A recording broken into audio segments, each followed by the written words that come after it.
Hello दोस्तों। आज के वीडियो का टॉपिक है how to become a profitable trader. चलो तो फिर जल्दी से स्टार्ट करते हैं आज का वीडियो। फ्रेंड्स, हम सारे लोगों ने कभी ना कभी एक माइंडसेट से जरूर गुजरे होंगे। जब इनिशियल स्टेज में था तो मैं भी उस माइंडसेट से गुजरा था कि हमारे पास सिस्टम प्रॉपर है, स्ट्रेटेजी प्रॉपर है, सब कुछ प्रॉपर है। लेकिन होता क्या है, जो प्रॉफिट हम पेपर पे कैलकुलेट करते हैं, जो प्रॉफिट हम पेपर पे कैलकुलेट करते हैं, वो प्रॉफिट एक्चुअल में हमारे अकाउंट में नहीं आता है। ये प्रॉब्लम कहीं ना कहीं हम सारे लोगों ने कभी ना कभी फेस करी होगी। मैंने भी इनिशियल स्टेजेस में जब मैं था तो मैं भी इस प्रॉब्लम से निकला हूं। फिर उस प्रॉब्लम से मैं कैसे बाहर आया हूं, कैसे क्या चीजें हुई हैं, वो मैं आज आप लोगों से शेयर करना चाहता हूं। क्योंकि कुछ फ्रेंड्स के मेरे पास मैसेज भी आए थे कि सर प्लीज इस टॉपिक पे एक बार वीडियो बनाइए कि हम जो प्रॉफिट होता है उसको होल्ड नहीं कर पाते हैं, उसको हम लंबे टाइम तक कैरी नहीं कर पाते हैं। तो इस टॉपिक पे हम लोग आज वीडियो पे जरा बात करते हैं, थोड़ा सा डिस्कशन करते हैं। वीडियो में भी थोड़ा सा लंबा हो सकता है। मेरा सजेशन रहेगा थोड़ा सा आप लोग जो है वीडियो को स्किप करके नहीं देखिएगा, आराम से देखेंगे तो ज्यादा अच्छा रहेगा। सबसे पहली बात जो है दोस्तों, जो चीज एक मतलब जब इतने टाइम के बाद मैं अपनी स्क्रीन आप लोगों के साथ शेयर करता हूँ। जब ये मार्केट में मैं आया तो मार्केट में मेरे साथ भी यही एक प्रॉब्लम होती थी कि जब प्रॉफिट होता था तो वो छोटा होता था, थोड़ा सा लेके मैं कई बार निकल जाता था। और जो लॉसेस होते थे वो कई बार ज्यादा होते थे, मतलब स्टॉप लॉस पे एग्जिट होता था। कई बार स्टॉप लॉस पे भी मैं एग्जिट नहीं होता था, उसके नीचे जाके निकलता था कि यार ये छोड़ो कोई नहीं। स्टॉप लॉस निकल गया, जैसे मान लेते हैं स्टॉप लॉस मेरा 25 रुपए का है, 25 रुपीज का है, और वो 24.80 से काट के वापिस आया, ऊपर आने लगा, मैं फिर बाई करता था, फिर 25 का स्टॉप लॉस लगाता था, फिर 25 का स्टॉप लॉस कट होता था। तो होपफुली जो दोस्त हमारे साथ ट्रेडिंग हम लोग कर रहे होंगे, तो कहीं ना कहीं इस माइंडसेट से, इस प्रॉब्लम से सारे लोग गुजर रहे होंगे। तो इसको मैंने कैसे जो है इस प्रॉब्लम को कैसे ओवरकम किया है, वो मैं आप लोगों से शेयर करता हूं। उससे पहले दोस्तों मैं आप लोगों को एक चीज बताता हूं कि ये जो पूरा मार्केट का जो गेम है, उस गेम को हमने पहले समझना है। जब हम वो गेम समझ में आएगा तो एक्चुअल में ये जो सिचुएशन, इस प्रॉब्लम से हम बाहर आ पाएंगे। इस मार्केट में तीन चीजें काम करती हैं, वो मैं आप लोगों के साथ यहां पे शेयर कर रहा हूं। जो सबसे पहली चीज इसमें शेयर करती है, दैट वन इज साइकोलॉजी।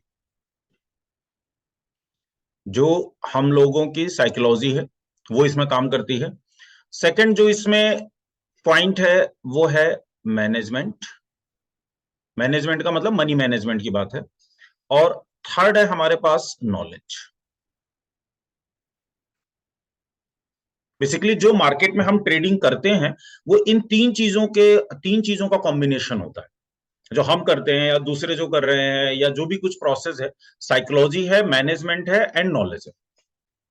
अब इसमें मैं आप लोगों को सजेस्ट करूंगा, प्लीज यहाँ पे वीडियो को एक बार आप लोग पॉज करें 1 मिनट के लिए, और ये सोचें करने के बाद आप अपने अपने डायरी में ये लिखें कि अगर 100% टोटल है मार्केट, अगर इन तीन चीजों का कॉम्बिनेशन होती है ट्रेडिंग में, तो इसमें से साइकोलॉजी को आप कितना वेटेज दे रहे हैं, मैनेजमेंट को कितना वेटेज दे रहे हैं। मैनेजमेंट मीन्स मैं यहाँ पे लिख देता हूं, मैनेजमेंट मीन्स मनी मैनेजमेंट है, ये मैं इधर लिख देता हूं, ये मनी मैनेजमेंट। और ये नॉलेज को आप कितना वेटेज दे रहे हैं। तो आपको ना यहां से थोड़ा सा क्लियरिटी बड़े होगी कि भाई एक्चुअल में चीजें क्या है। ठीक है, आप 1 मिनट के लिए वीडियो को पॉज करें और उसके बाद ही लिखें। आप लोगों ने लिख लिया होगा। अब आपके जो भी यहाँ पे आप लोगों ने परसेंटेज लिखी है, जो भी कुछ है, वो अब जरा मैं यहाँ पे लिख रहा हूं, जरा उससे मैच करिएगा। जो साइकोलॉजी का वेटेज है इस मार्केट में, मनी मैनेजमेंट का जो वेटेज है, और जो नॉलेज का वेटेज है, नॉलेज का वेटेज जो इस मार्केट में है वो है दोस्तों 10%। ठीक है, मनी मैनेजमेंट का जो वेटेज है वो है फ्रेंड्स 30%। और जो साइकोलॉजी का वेटेज है वो है 60%। और हम लोग सबसे ज्यादा एफर्ट कहाँ डाल रहे होते हैं, इस वाले पार्ट में डाल रहे होते हैं। ये स्ट्रेटेजी सीख लूं, वो स्ट्रेटेजी सीख लूं, यहां से टिप मिल जाए, वहां से टिप मिल जाए, वो बता दे, ये बता दे, सारा हम यही काम कर रहे होते हैं। सबसे एफर्ट, मतलब जो मैंने देखा है, मैं भी स्टार्टिंग में ऐसे ही करता था। लेकिन ये कि हम अगर कोई प्रॉब्लम है और उसका रिजल्ट अच्छा नहीं है, तो हमें उस प्रॉब्लम को सॉर्ट आउट करने के बारे में सोचना है। नॉलेज का वेटेज दोस्तों 10% है, मनी मैनेजमेंट 30% और साइकोलॉजी 60% है। अब इस साइकोलॉजी में क्या क्या चीजें आती हैं, वो जरा आप लोग देखो। देखो, नॉलेज जितने लोग मेरे साथ जुड़े हुए हैं, नॉलेज में मेरे ख्याल से उनमें किसी में कहीं कोई इश्यू नहीं होगा। उसके बाद भी ये दिक्कत आ रही होगी, तो नॉलेज में अगर किसी को कोई प्रॉब्लम है, तो जैसे कैंडलस्टिक पैटर्न है, तो वो सारी चीजों पे भी मैं एक वीडियो बनाऊंगा, उसकी एक पूरी सीरीज में फॉर्म करूंगा। तो जब वो सीरीज आएगी तो आप लोग वहां देख सकते हैं। अभी बहरहाल साइकोलॉजी पे आप देखो, साइकोलॉजी जो होती है वो तीन चीजों से मिलकर बनी होती है। इसमें एक तो होता है आपका ग्रीड, दूसरा है आपका फियर, और तीसरा है आपका ईगो। देखो दोस्तों, एक बात पहले आपको जो समझनी है, मार्केट में जो पैसा है, पैसा बनाना ट्रेडिंग में बहुत आसान होता है, क्योंकि इससे आसान कोई बिजनेस नहीं होता है। चैटिंग करने में ज्यादा टाइम लगता है, मार्केट में पैसा निकालने में ज्यादा टाइम नहीं लगता है। आपने ऑर्डर डालना है, ऑर्डर को पंच करना है, बात खत्म। और अगर ट्रेड आपके फेवर में चला गया तो वो आपको पैसे देके जाने वाला है। मींस यहाँ पे पैसे बनाना सबसे आसान काम है, इसलिए मेंटली हमें स्ट्रांग होना पड़ेगा। तो पहली चीज, मेरा एक सजेशन रहेगा, सारे दोस्तों को सजेशन रहेगा जो इस वीडियो को देख रहे हैं, अगर आप ट्रेडिंग में सक्सेसफुल होना चाहते हैं तो पहले पहली पहली क्वालिटी, आपको एक अच्छा इंसान बनना है। क्योंकि अगर जब तक आप एक अच्छे इंसान नहीं होंगे, मार्केट आपको पैसा नहीं देगी। अच्छे इंसान का मतलब क्या होता है? एक तो पहले आप डिसिप्लिन अपनी डेली लाइफ में लेकर आना है आपको। जब तक डिसिप्लिन आपकी डेली लाइफ में नहीं आएगा, तब तक आप ट्रेडिंग में भी डिसिप्लिन फॉलो नहीं करोगे। अपनी डेली लाइफ में, मतलब एक मैं सिंपल सा एग्जांपल लेता हूं, अगर रेड लाइट हो रही है और उसका मतलब रुकना है और आप इमरजेंसी में नहीं है, तो आपको वेट करना है, भले ही पुलिस वाला खड़ा हो या नहीं खड़ा हो। एक मैंने सिंपल सा एग्जांपल दिया है डिसिप्लिन का। तो डिसिप्लिन आपको अपनी डेली लाइफ, मतलब अपनी हैबिट का पार्ट बनाना है। जब वो हैबिट का पार्ट हो जाएगा, तो डिसिप्लिन आपकी हैबिट का पार्ट हो गया, तो वो आपकी ट्रेडिंग में भी आएगा। आपको सोचना नहीं पड़ेगा कि मैं डिसिप्लिन हूं, क्यों? क्योंकि वो आपके हैबिट का पार्ट है। तो पहली चीज, आगे बढ़ने से पहले मैं आप सारे लोगों से दो प्रोमिस चाहूंगा। पहला, एक तो आप डिसिप्लिन बनो, ठीक है। दूसरी चीज, आप एक अच्छे इंसान बनो। अच्छे इंसान बनोगे तो मार्केट में पैसा अपने आप आएगा। मार्केट बहुत ठोक बजा के पैसा देती है, अच्छे इंसान बनेंगे आप, पैसा आएगा। अब जरा फटाफट इन डिसिप्लिन आपको अपनी हैबिट में लेकर आना है। ग्रीड, ग्रीड का मतलब समझ गए, फियर का मतलब भी सारे लोग समझ गए, ईगो का मतलब भी समझ गए। ग्रीड का मतलब क्या है? ग्रीड का मतलब मैं शॉर्ट में बताता हूँ। ग्रीड का मतलब क्या, हमने एक ट्रेड लिया, 50 रुपए पे हमने कोई एक स्टॉक बाई किया है। अब हमने सोचा है वो 80 रुपए तक गया, 80 रुपए का हमारा उसका टारगेट था, और वो विद इन 2 डे 3 डे 50 रुपए में हमने खरीदा, 2 से 3 दिन के अंदर वो 80 रुपए पे पहुंच गया। अब हमारे अंदर लालच जागा, यार ये तो 3 दिन में 80 रुपए आ गया, ये आगे भी जा सकता है। 3 दिन में 80 रुपए आ गया तो आगे भी जा सकता है, ये लालच है। फियर, 80 रुपए हमारा टारगेट था, 78 तक पहुंचा, 77 तक पहुंचा, और वो वहां से वापस आने लगा। वापस आने में 70 आ गया, 65 आ गया, हम डरने लगे। ईगो, हमने पूरी स्ट्रेटेजी लगाई, 50 रुपए पे बाई किया, 50 रुपए पे हमारा ट्रिगर होते ही वहीं से वो नीचे जाने लगा। हमारे दिल पे चोट लगती है, मैंने तो इसको बिल्कुल सही एनालिसिस करी थी। अब इन चीजों, इन सारी तीनों चीजों को हम ओवरकम कैसे करते हैं दोस्तों, वो जरा आप लोग समझिए। ग्रीड को खत्म करने का एक ही तरीका है, ये मैं इन्वेस्टमेंट के, देखिए पहली चीज ये, जो इतना सब ज्ञान है, ये सारा कुछ ट्रेडिंग के लिए जरूरी होता है, इन्वेस्टमेंट के लिए इतना स्मार्टनेस की जरूरत नहीं होती। हाँ, ट्रेडिंग के लिए स्मार्ट बनना पड़ेगा आपको। ग्रीड को खत्म करने का एक ही तरीका है, आपका जैसे ही टारगेट आता है, आपको एग्जिट होना है, दैट्स इट। मींस आपके पास, जैसे आपने 50 रुपए पे खरीदा है, 80 रुपीज आप ट्रेडिंग कर रहे हो, इन्वेस्टमेंट नहीं है वो, तो उसमें ट्रेलिंग नहीं होता है। आपको ट्रेडिंग कर रहे हो, आपका टारगेट आपने रखा, 80 रुपीज का टारगेट था। जब ट्रेड एग्जीक्यूट होने से पहले ही आपने सारा कुछ करना है। तो वो ट्रेड में एग्जिट होने का हमारा टारगेट 80 रुपए का था, हमें जैसे ही 75 76 की रेंज में पहुंचा, हमें 80 रुपीज का उसमें लिमिट का सेल ऑर्डर डाल देना है। ग्रीड को खत्म करने का यही एक तरीका है। फियर, जो हमारा सिस्टम है, जो हमने एक सिस्टम बनाया है, अगर वो हमारा लेवल आया, अगर वो लेवल आ रहा है, तो हमें उस स्टॉक में, उस ट्रेड में एंटर करना है, भले कुछ भी हो। मान लेते हैं फॉर एग्जांपल, निफ्टी 200 पॉइंट ऊपर, जो पर्टिकुलर वो हमारा स्टॉक है, उस स्टॉक में हमारा सेल सिग्नल जनरेट हुआ है, जो भी हमने सिस्टम बना रखा, उस सिस्टम के हिसाब से हमने उसका पुट लेना है, या फ्यूचर में सेल करना है, या शॉर्ट सेल करना है। अगर लेवल आया जो हमने सिस्टम बना रखा है, तो हमें मार्केट में नहीं देखना है। निफ्टी को देख के स्टॉक में ट्रेडिंग नहीं होती है दोस्तों, ध्यान रखना आप लोग। इस पे भी मैं एक वीडियो बनाऊंगा, तो आप लोगों को काफी कुछ समझ में आएगा। तो अगर आपका लेवल आता है, जो भी आपने लेवल डिसाइड करा है, वो एंट्री उस प्राइस पे आपको करनी है। जैसे ही आप एंट्री करते हो, उसके बाद आपको एसएल उस सिस्टम में डालना है।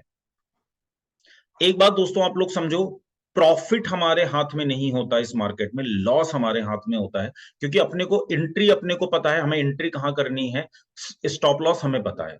तो अगर आप ये स्टॉप लॉस बर्दाश्त नहीं कर सकते हो, जैसे मान लेते हैं फॉर एग्जांपल एक आपने ट्रेड लिया और उस ट्रेड में स्टॉप लॉस बनता है 5,000 रुपए का, आपको लग रहा है कि मैं 5,000 रुपीज का लॉस इस ट्रेड में नहीं ले सकता हूं, तो आप उस ट्रेड को मत लो। हमेशा वही ट्रेड लो जिसमें आप कंफर्ट हो। अगर आप कंफर्टेबल नहीं हो तो फिर होगा क्या, आप उस ट्रेड में तो घुस जाओगे, लेकिन जहां उसने 2-3 बार ऊपर नीचे करा आप उस ट्रेड से निकलोगे, मतलब आपको नेट में पैसा देके नहीं जाने वाला है। एक आध बार तुक्के में कोई ट्रेड आपका सक्सेस हो जाती है, एक अलग बात है, अदरवाइज नेट में आप कभी प्रॉफिटेबल नहीं। तो आप पहले एंट्री, आपको एंट्री डिसाइड करनी है, स्टॉप लॉस डिसाइड करना है, और उसमें जो भी लॉस आ रहा है आप वो देखो, वो लॉस आप बर्दाश्त कर सकते हो कि नहीं। अगर वो लॉस आपकी कैपेसिटी के बाहर है तो प्लीज आप उस ट्रेड को एग्जीक्यूट नहीं करो, दूसरी अपॉर्चुनिटी देखो, मार्केट में रोज अपॉर्चुनिटी मिलती बहुत है। तीसरी चीज, ईगो। ईगो में क्या होता है, हमने सब कुछ लगाया, सिस्टम ठीक था, हमारा प्राइस पैटर्न, प्राइस बिहेवियर देखा, सब कुछ सेट किया, सब फॉलो किया और हमने एंट्री मारी, और हमारा बाइंग प्राइस मान लेते हैं 50 RS था, और वो 50 रुपए 10 पैसे तक गया और वहीं से वो वापिस आने लगा। अब वो 50 रुपए 10 पैसे से मान लेते हैं हमारा स्टॉप लॉस था 40 रुपए, अब वो 40 रुपए के आसपास पहुंचा या 30 जो है 45 पहुंचा, 42 पहुंचा, हम उसको एवरेज करने लग जाते हैं। ये बिल्कुल भी नहीं करना है दोस्तों, ट्रेडिंग में एवरेज नहीं होता है, ये आप लोग समझो। क्योंकि ट्रेडिंग का मतलब ये नहीं होता है कि हमें उस सौदे को 3 महीने रखना है, 4 महीने रखना है, वो ट्रेडिंग नहीं है। वो तो फिर 3-4 महीने का अगर आपका व्यू है तो फिर तो इन्वेस्टमेंट हो गया। ट्रेडिंग का मतलब 4 दिन, 5 दिन, 10 दिन बहुत हो गया तो शायद एक एक्सपायरी तक हम उसको कैरी करेंगे, तो हमें उसमें एवरेज नहीं करना होगा। क्योंकि अगर आप उसमें एवरेज करोगे तो कभी कभी, मतलब कभी आपका प्रॉफिट हो भी सकता है एवरेज करने से, लेकिन जनरली लॉस होगा। तो कभी भी हमने रूल ब्रेक नहीं करना है, क्योंकि अभी मैंने ये वीडियो स्टार्ट होने से पहले ही आप लोगों को बोला था कि हमें जो है एक डिसिप्लिन ट्रेडर बनना है। डिसिप्लिन ट्रेडर का मतलब हमें किसी भी रूल्स को ब्रेक नहीं करने हैं वहां।